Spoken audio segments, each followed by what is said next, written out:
अस्सलाम वालेकुम। आज के लेक्चर में हम चैप्टर नंबर 9 एरोमेटिक हाइड्रोकार्बन का इंट्रोडक्शन पढ़ेंगे। इस टॉपिक को लेकर अगर आपका कोई क्वेश्चन हो तो वो आपने कमेंट में ज़रूर पूछना है। इस इंट्रोडक्शन के स्टार्ट में हमारे पास एक क्वेश्चन है, what is meant by term aromatic, यानी एरोमेटिक हाइड्रोकार्बन्स क्या होते हैं और इनके लिए एरोमेटिक का वर्ड क्यों यूज़ किया जाता है।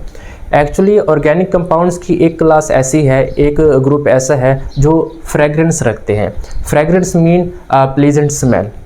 तो फ्रेगरेंस के लिए ग्रीक लैंग्वेज में एरोमा का वर्ड यूज़ किया जाता है। तो इस वजह से जो कंपाउंड्स फ्रेगरेंस रखते हैं तो हम उनके लिए एरोमा यानी एरोमेटिक का वर्ड यूज़ करते हैं। अब एरोमेटिक कंपाउंड जो हैं वो लो हाइड्रोजन टू कार्बन रेशो रखते हैं। तो इसको समझने के लिए कुछ कंपाउंड्स का फार्मूला राइट करते हैं। मैं 6 कार्बन वाला अल्केन राइट करूँगा C6H14, फिर हम 6 कार्बन वाला अल्कीन राइट करेंगे C6H12, फिर हम 6 कार्बन वाला अल्काइन राइट करेंगे और फिर हम 6 कार्बन वाला बेंजीन यानी कि एरोमेटिक कंपाउंड राइट करेंगे। तो हम एरोमेटिक कंपाउंड का अल्केन, अल्कीन, अल्काइन के साथ कंपैरिजन कर रहे हैं।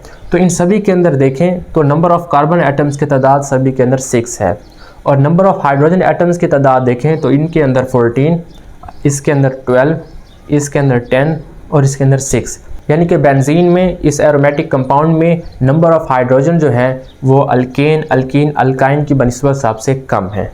तो इसलिए हम कहते हैं कि जो एरोमेटिक हाइड्रोकार्बन्स होते हैं वो लो हाइड्रोजन टू कार्बन रेशो रखते हैं। अब नेक्स्ट हमारे पास क्वेश्चन है, modern definition of aromatic compounds. Previous जो मैंने आपको एरोमेटिक कंपाउंड की एक टर्म समझाई है वो फ्रेगरेंस को बुनियाद बनाकर है, यानी कि जो कंपाउंड्स फ्रेगरेंस रखते थे उनको एरोमेटिक कहा गया। जबकि ये डेफिनेशन काफ़ी सेंचुरीज़ पहले की है, ये डेफिनेशन मॉडर्न डेज़ में एक्सेप्टेबल नहीं है, क्योंकि बहुत सारे कंपाउंड्स ऐसे भी हैं जो एरोमेटिक हैं लेकिन फ्रेगरेंस नहीं रखते, और काफ़ी कंपाउंड्स ऐसे भी हैं जो फ्रेगरेंस रखते हैं लेकिन वो एरोमेटिक नहीं है। तो इस चीज़ को जानने के लिए कौन से कंपाउंड एरोमेटिक हैं और कौन से कंपाउंड एरोमेटिक नहीं हैं, तो उसके लिए हम मॉडर्न डेफिनेशन का सहारा लेते हैं। अब मॉडर्न डेफिनेशन हमें ये कहती है तो कि अगर किसी कंपाउंड में एटलीस्ट 1 बेंजीन रिंग मौजूद हो, यहाँ पर मैं बेंजीन रिंग ड्रॉ करता हूँ हमारे पास। अब ये हमारे पास बेंजीन रिंग है, इसमें जो है हर कॉर्नर के ऊपर एक एक कार्बन मौजूद होता है और हर कार्बन के साथ एक एक हाइड्रोजन भी मौजूद होता है। इस रिंग के अंदर हम सर्कल लगाते हैं, इसकी एक और भी स्ट्रक्चर हम ड्रॉ कर सकते हैं। हर कार्बन के साथ एक एक हाइड्रोजन होगा। सर्कल के बजाय हम इसमें डबल बॉन्ड, फिर सिंगल बॉन्ड, फिर डबल बॉन्ड, फिर सिंगल बॉन्ड, फिर डबल बॉन्ड, तो ये हमारे पास बेंजीन है। तो इसी तरह से मॉडर्न डेफिनेशन ये कहती है कि अगर एक कंपाउंड के अंदर एटलीस्ट 1 बेंजीन रिंग मौजूद हो तो हम उसे एरोमेटिक कंपाउंड बोलेंगे। इसमें एक और बात भी है कि all those compounds that are structurally related to benzene, यानी कि वो तमाम कंपाउंड्स जिनकी स्ट्रक्चर बेंजीन से मिलती जुलती हो। तो इसको समझने के लिए हम एक एग्जांपल का सहारा लेते हैं। जैसे ये हमारे पास एक कंपाउंड है, अब इसके अंदर डबल बॉन्ड, फिर यहाँ पर डबल बॉन्ड और सेंटर में यहाँ पर जो है वो नाइट्रोजन मौजूद होता है। अब इसके अंदर अगर हम देखें तो बेंजीन रिंग मौजूद नहीं है, क्योंकि जो बेंजीन रिंग होता है वो 6 कार्बन वाला रिंग होता है, जबकि इसके अंदर अगर हम देखें तो 5 कार्बन आते हैं, 1 carbon, 2nd, 3rd, 4th, 5th और एक नाइट्रोजन है। अब चूंकि इसके अंदर बेंजीन रिंग तो मौजूद नहीं है लेकिन इसकी स्ट्रक्चर बेंजीन रिंग से मिलती जुलती है, तो ये कंपाउंड भी एरोमेटिक कंपाउंड कहलाया जाएगा। तो इस तरह से हम एरोमेटिक कंपाउंड्स को डिटरमाइन कर सकते हैं कि जिनके अंदर एटलीस्ट 1 बेंजीन रिंग मौजूद हो या जिन कंपाउंड्स की स्ट्रक्चर बेंजीन से मिलती जुलती हो। इसके अलावा एक और रूल भी होता है, हक्कल रूल, तो उसकी मदद से भी हम कंपाउंड के एरोमेटिक या नॉन एरोमेटिक होने का डिटरमाइन कर सकते हैं। नंबर ऑफ बेंजीन रिंग्स की बुनियाद पर एरोमेटिक कंपाउंड्स की फर्दर 2 टाइप्स में क्लासिफिकेशन की जाती है, monocyclic aromatic compounds, polycyclic aromatic compounds. जैसे हेडिंग से शो हो रहा है हमारे पास, मोनो जो है, मोनो का मीनिंग होता है 1 और यहाँ पर पॉली मीन 2 और मोर देन 2, यानी ऐसे एरोमेटिक कंपाउंड्स जिनके अंदर जस्ट 1 बेंजीन रिंग मौजूद होगा, तो ऐसे एरोमेटिक कंपाउंड्स को मोनोसाइक्लिक एरोमेटिक कंपाउंड्स बोलेंगे। जैसे यहाँ पर मैं एक स्ट्रक्चर ड्रॉ करता हूँ, जैसे बेंजीन इटसेल्फ जो है ये हमारे पास मोनोसाइक्लिक एरोमेटिक कंपाउंड है। इसके अलावा मैं एक और स्ट्रक्चर ड्रा करता हूँ। हम बॉन्ड्स की वजह हम सर्कल भी लगा लेते हैं। आप इस कंपाउंड को देखें तो इस कंपाउंड का नाम है फिनोल। अब इसके अंदर ओनली वन बेंजीन रिंग है, तो ये भी हमारे पास मोनोसाइक्लिक एरोमेटिक कंपाउंड है। एक और एग्जांपल राइट करते हैं।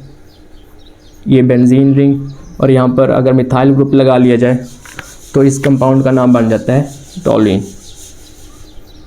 तो इसके अंदर भी ओनली वन बेंजीन रिंग है, तो ये भी हमारे पास मोनोसाइक्लिक एरोमेटिक कंपाउंड। तो पॉलीसाइक्लिक एरोमेटिक कंपाउंड्स के एग्जांपल देखें तो 2 रिंग वाला हमारे पास एक कंपाउंड है।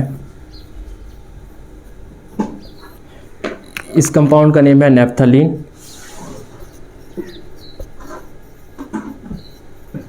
इसी तरह 2 रिंग से ज़्यादा भी हो सकते हैं। अगर मैं यहाँ पर 3 रिंग वाला कंपाउंड ड्रा करूँ, 1 रिंग, ये 2nd रिंग, ये 3rd रिंग, तो इस कंपाउंड का नाम है हमारे पास फिनेंथरीन। तो इस तरह अगर 2 और मोर देन 2 बेंजीन रिंग मौजूद होंगे तो हम उन कंपाउंड्स को पॉलीसाइक्लिक एरोमेटिक कंपाउंड्स बोलेंगे। अब पॉलीसाइक्लिक एरोमेटिक कंपाउंड्स की फर्दर क्लासिफिकेशन की जाती है isolated rings and fuse rings. जैसे इसकी हेडिंग से शो हो रहा है आइसोलेटेड में अलग अलग जुदा जुदा। तो इसको समझने के लिए हम एग्जांपल राइट करते हैं। जैसे ये हमारे पास एक बेंजीन रिंग है,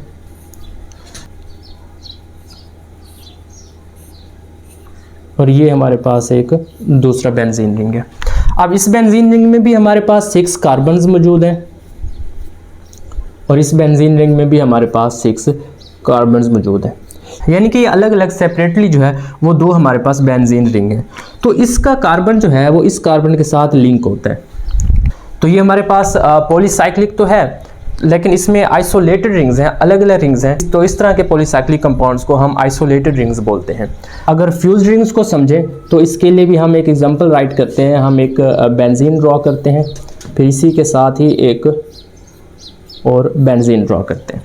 अब इसके अंदर देखें तो कार्बन, ये 2nd कार्बन, 3rd, ये 4।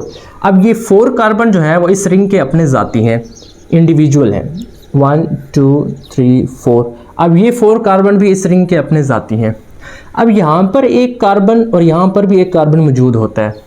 तो ये कार्बन कार्बन बॉन्ड जो है ये दोनों रिंग्स में कॉमन है। ये कार्बन कार्बन बॉन्ड दोनों रिंग्स में शेयर हो रहा है। तो इस तरह से हम कहेंगे इसमें 2 रिंग्स जो हैं वो आपस में फ्यूज्ड हैं।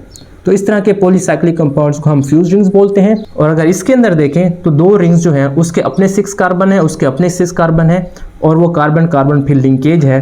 तो इस तरह के पॉलीसाइक्लिक कंपाउंड्स को हम आइसोलेटेड रिंग्स बोलते हैं।